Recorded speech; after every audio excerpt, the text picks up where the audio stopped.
December 14న Mangalagiri APSP 6 battalion parade ground లో కానిస్టేబుళ్ల నియామక పత్రాల పంపిణీ కార్యక్రమానికి సీఎం చంద్రబాబు హాజరయ్యారు. డిప్యూటీ సీఎం పవన్ కళ్యాణ్, హోంమంత్రి అనితతో కలిసి కానిస్టేబుల్ గా ఎంపికైన 5,757 మంది అభ్యర్థులకు నియామక పత్రాలను అందజేశారు. కొత్తగా విధుల్లో చేరిన వారు నిబద్ధతతో పనిచేయాలని ముఖ్యమంత్రి పిలుపునిచ్చారు. అలాగే శిక్షణలో ఉన్న కానిస్టేబుళ్లకు స్టైపెండ్ 12,500కు పెంచుతున్నట్లు ముఖ్యమంత్రి చంద్రబాబు ప్రకటించారు. గత ప్రభుత్వ అసమర్థత పాలనతో రాష్ట్రం తీవ్రంగా నష్టపోయింది. రాష్ట్రాన్ని పునర్నిర్మించి యువతకు ఉద్యోగ ఉపాధి అవకాశాలు కల్పిస్తామని ఎన్నికల సమయంలో ఇచ్చిన హామీని నిలబెట్టుకున్నాం.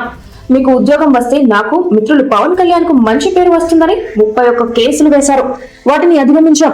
కోర్టు కేసులు పరిష్కరించి నియామక పత్రాలను అందించామని సీఎం చంద్రబాబు నాయుడు పేర్కొన్నారు. 6,100 మంది రిక్రూట్మెంట్ కోసం నోటిఫికేషన్ ఇస్తే ఇందులో 6,014 మంది సెలెక్ట్ అయ్యారు. ఇందులో 5,757 మంది ట్రైనింగ్ కు ఎంపికయ్యారు.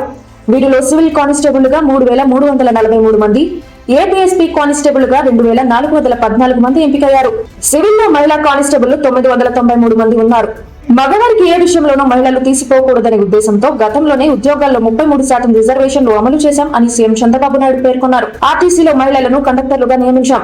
అలాగే ఉమ్మడి శ్రీకాకుళం, విశాఖ, తూర్పు గోదావరి జిల్లాల్లో 183 మంది ఆదివాసీ అభ్యర్థులు ఎంపిక కావడం గర్వంగా ఉందని సీఎం చంద్రబాబు అన్నారు. శిక్షణలో ఉన్న కానిస్టేబుళ్లకు స్టైపెండ్ 12,500కు పెంచుతున్నట్లు ముఖ్యమంత్రి చంద్రబాబు సభ వేదికగా ప్రకటించారు. ప్రస్తుతం ఉన్న 4,500 రూపాయల నుంచి స్టైపెండ్ 12,500 రూపాయలు పెంచుతున్నామని, సంక్రాంతి, క్రిస్మస్ పండుగలతో పాటు నియామక పండుగ కూడా అందరిలో సంతోషాన్ని నింపింది అని సీఎం చంద్రబాబు నాయుడు పేర్కొన్నారు. గత ప్రభుత్వం నిరుద్యోగ యువతను మభ్యపెట్టడానికి ముక్కుబడిగా నోటిఫికేషన్ ఇచ్చింది. కూటమి ప్రభుత్వం రియల్ టైం రికార్డులోని పరీక్షలు, రిక్రూట్మెంట్ ప్రక్రియ నిర్వహించి 60 రోజుల్లోనే ఫలితాలు ప్రకటించింది. అవినీతికి తావు లేకుండా పారదర్శకంగా నిర్వహించాం. నియామకాల్లో టెక్నాలజీ సాయాన్ని తీసుకున్నామని సీఎం చంద్రబాబు నాయుడు చెప్పుకొచ్చారు. మానవ జోక్యం అనేది లేకుండా ఫిజికల్ ఈవెంట్స్ లో టెక్నాలజీని వినియోగించాం. డిజిటల్ మీటర్లతో ఎత్తు, ఛాతీ కొలతలు తీసుకున్నాం. లైవ్ గా రికార్డు చేసి సర్వర్లలో భద్రపరిచాం. RFID చిప్లతో 100 మీటర్లు, 1600 మీటర్ల పరుగులు, లాంగ్ జంప్ పరీక్షలు నిర్వహించాం.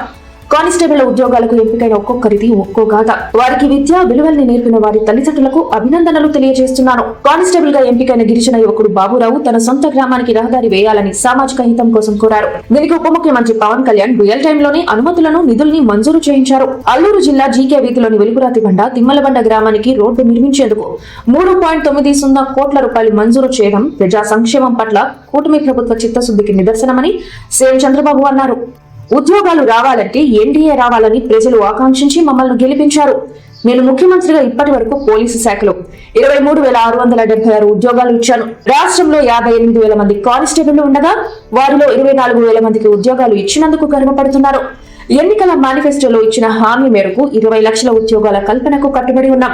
ఇప్పటికే మెగా డిఎస్సి ద్వారా 15,591 ఉద్యోగాలు ఇచ్చాం. అన్ని శాఖల్లో కలిపి 4 లక్షల మందికి ఉద్యోగాలు ఇచ్చాము.